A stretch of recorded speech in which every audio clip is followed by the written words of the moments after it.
Hi friends, welcome to all. और आप सभी का मेरे यूट्यूब चैनल पे स्वागत है गाइस। तो आज का जो वीडियो है वो टंग पेपिलाइटिस से रिलेटेड है कि पेशेंट के अंदर टंग जो है उसमें पोस्टीरियर लेटरल बॉर्डर जो है टंग का, वहाँ पे जो है फॉलिएट पेपिला है वो क्यों इनलार्ज हो जाता है। तो आज हम लोग इसके पूरे चीज़ को समझेंगे और इसके सारे कॉजेटिव फैक्टर पे बात करेंगे। तो यहाँ पे इस वीडियो को स्टार्ट करने से पहले मैं एक चीज़ बताना चाहती हूँ कि जो भी कॉजेटिव फैक्टर हैं उसको एनालाइज करना, उसको जज करना और उसके बाद मेडिकेशन स्टार्ट करना, ये बहुत इम्पॉर्टेंट है। क्योंकि मेरे कई व्यूअर्स मुझसे ये पूछते हैं कि मैम आप जो एक्सप्लेन करते हैं चीज़ों को, तो आप इसमें मेडिसिन ऐड क्यों नहीं कर रहे हैं, मेडिसिन के बारे में क्यों नहीं बता पा रहे हैं।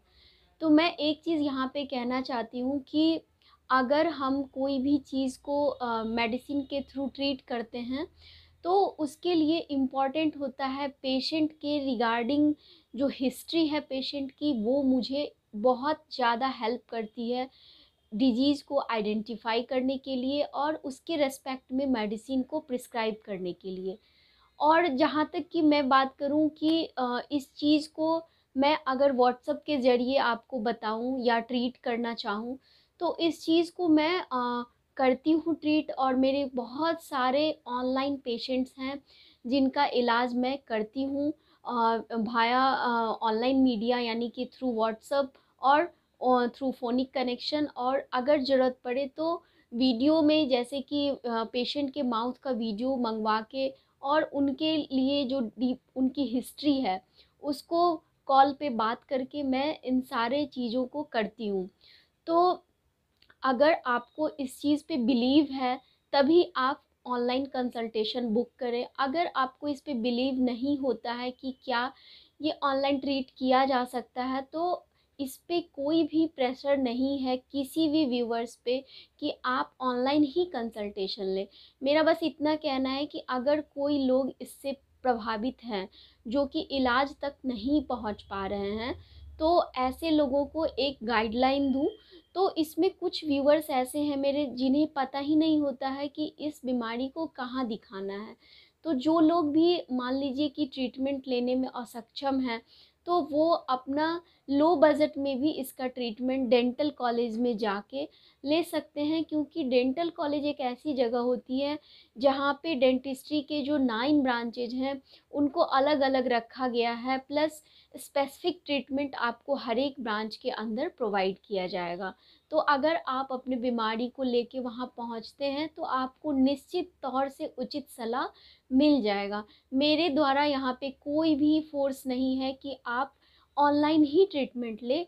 ये मैं अपने सारे व्यूअर्स को एक काइंड रिक्वेस्ट कर रही हूँ कि आप ऐसा बिल्कुल ना समझें। तो अभी मैं वीडियो को शुरू करती हूँ। और यहाँ पे हम लोग जानते हैं कि क्या क्या फैक्टर हैं पेपिलाइटिस होने के। तो पेपिलाइटिस होने के जो फैक्टर हैं उसमें मोस्ट कॉमन फैक्टर, जैसा कि आप स्क्रीनशॉट देख रहे हैं, जो मोस्ट कॉमन फैक्टर है वो इंजरी है। इंजरी तो इंजरी होगा कहाँ से, तो पेशेंट के माउथ के अंदर ये इंजरी हो सकता है कि ट्रॉमेटिक फैक्टर, यानी कि आपके शार्प टीथ जो माउथ के अंदर है वो प्रेजेंट हो, तो उसके कारण से भी ये प्रॉब्लम हो सकता है। उसके अलावा जो है फॉलिएट पेपिला में जो मोस्ट पोस्टीरियर टीथ जो आपका मोलर है उसमें जो अगर कहीं शार्प कस्प है तो वो आपको ट्रॉमा कॉज कर सकते हैं। तो आपको वहाँ पे जाके अपने कस्प की नियर बाई डॉक्टर से जाके आपको ग्राइंडिंग करवानी है, तो उससे आपका एग्रेवेटिंग फैक्टर कम होगा, तो आपकी प्रॉब्लम भी कम हो जाएगी।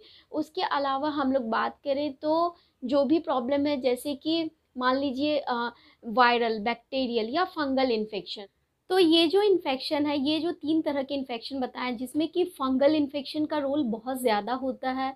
क्योंकि जैसे ही पेशेंट के माउथ के अंदर फंगल इन्फेक्शन ग्रो करता है तो वहाँ पे पेशेंट को बर्निंग सेंसेशन और तीखा लगना, या फिर यूँ कह लें कि अगर आप कोई हॉट एंड स्पाइसी फूड ले रहे हैं तो आपको तीखा भी लग सकता है।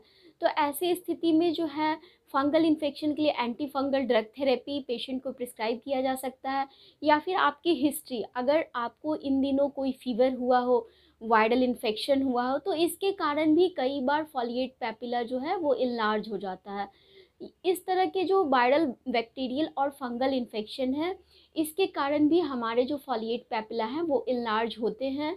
और जो मैं थर्ड जो फैक्टर है वो बहुत ही इम्पॉर्टेंट है, जो कि आपके हैबिट से रिलेटेड है। यानी कि जो थर्ड फैक्टर है, यानी कि स्मोकिंग, टोबैको च्यूइंग या फिर गुटखा च्यूइंग या फिर किसी भी प्रकार का बिटल नट च्यूइंग, या कोई भी ऐसी हैबिट जो आपके अंदर अगर प्रेजेंट है, तो भी ये फॉलिएट पैपिला को इनलार्ज कर सकती है।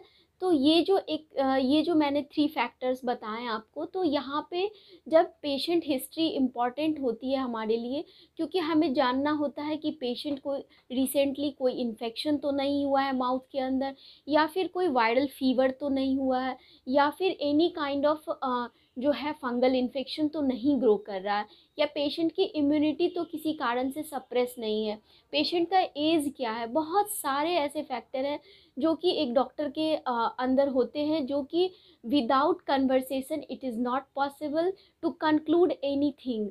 सो यहाँ पे मैं इस चीज़ को बताना चाहती हूँ कि अगर आप डॉक्टर के पास जा रहे हैं तो अपने बारे में उन्हें सारा कुछ बताएं। अगर आप किसी हैबिट से एसोसिएटेड हैं तो उसे भी बताएं। तो यहाँ पे जो है हैबिट एसोसिएटेड जो पर्सन्स हैं, उनके जो पैपिला हैं वो काफ़ी इनलार्ज हो सकते हैं, रेड हो सकते हैं, उन्हें बर्निंग सेंसेशन हो सकती है, इचिंग की प्रॉब्लम भी कई बार होती है। पेशेंट कहते हैं कि मुझे इचिंग हो रहा है। तो यहाँ पे जब इचिंग की प्रॉब्लम होती है तो ये थोड़ा सा एक डायलेमा क्रिएट करता है कि माउथ के अंदर टंग में इचिंग हो रहा है। मीन्स यहाँ पे हो सकता है कि फंगल इन्फेक्शन के कारण इचिंग हो। और एक और फैक्टर है early neuralgic symptoms, means early onset of nerval diseases. तो ऐसे पेशेंट जिनमें कि स्पेशली जो फीमेल पेशेंट है और जो हैबिट से एसोसिएटेड नहीं है, तो उसमें जो है एक डायलेमा क्रिएट होता है कि क्या ये early onset of Narwal disease के सिम्टम्स हैं। तो उस चीज़ को भी दिमाग में रखना होता है, पेशेंट से वो चीज़ पूछनी होती है, हिस्ट्री लेनी होती है, और वो बहुत ही इम्पॉर्टेंट है। Without history we can't do anything और we can't prescribe any medicine. So यहाँ पे मैं अपने व्यूअर्स को ये बताना चाहती हूँ कि अगर किसी भी पर्सन को ये पैपिलाइटिस है तो सबसे पहली चीज़ कि वो कैंसर नहीं है, इसके लिए आपको डरना नहीं है। अगर वो प्रॉब्लम है तो उसके कोई कॉजेटिव फैक्टर होंगे, और इस चीज़ को आप डॉक्टरी सलाह लेके समझ सकते हैं। और यहाँ पे बिल्कुल चिंतित नहीं होना है कि अगर आपका पैपिला बढ़ रहा है तो आपको आगे जाके कैंसर हो जाएगा।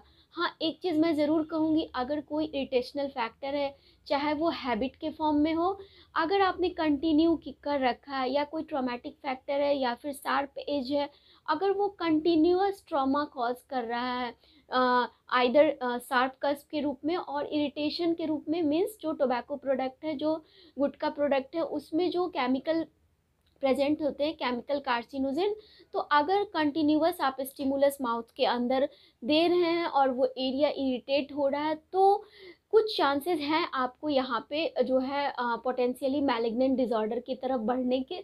तो यहाँ पे अगर आप हैबिट को रिस्ट्रिक्ट कर देते हैं और सही इलाज लेते हैं तो आपकी प्रॉब्लम सॉर्ट आउट हो जाएगी।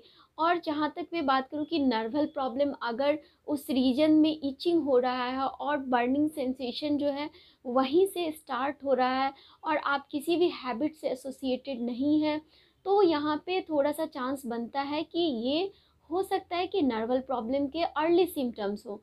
तो इन सारे फैक्टर्स पे जो है वर्क करना होता है, फिर जाके कुछ कंक्लूड करके फिर मेडिसिन्स को प्रिस्क्राइब किया जाता है। तो और अगर मैं होम रेमेडी की बात करूं कि फॉलिएट पैपिला को ठीक करने के लिए क्या होम रेमेडी ले सकते हैं, तो सबसे पहली चीज़ कि आप अपने जो भी हैबिट है उसको क्विट करें। और अगर आपके अंदर कोई भी हैबिट नहीं है तो ट्रॉमेटिक फैक्टर अगर है तो उसको भी डॉक्टर के पास जाके सलाह लें, उनसे राय लें और उन्हें दिखाएं, तो फिर आपको पता चलेगा कि किस कारण से ये प्रॉब्लम हो रही है। और डाइट में आप जो है लाइकोपिन रिच डाइट लें। मैं अपने सारे व्यूअर्स को बताती हूँ कि लाइकोपिन रिच डाइट आपके लिए हेल्पफुल रहेगा। प्लस एंटीऑक्सीडेंट, ऐसे जो हमारे एंटीऑक्सीडेंट हैं वो हमारे जो भी फ्री रेडिकल्स हैं, मतलब जो भी हमारे अंदर जो कार्सिनोजेन के द्वारा जो फ्री रेडिकल वहाँ पे एक्टिव है, जो तो वहाँ पे उसको वो न्यूट्रलाइज करता है, उसको डिटॉक्सिफाई करने में हेल्प करता है। तो लाइकोपेन रिच डाइट आपके लिए काफ़ी हेल्पफुल रहेगा। और ये प्रॉब्लम बहुत ज़्यादा ये नहीं है कि ठीक नहीं हो सकती है, ये ठीक हो सकती है। तो उम्मीद करती हूँ कि दी गई जानकारी आपके लिए हेल्पफुल होगी। Thank you so much for watching and if you like please share and subscribe.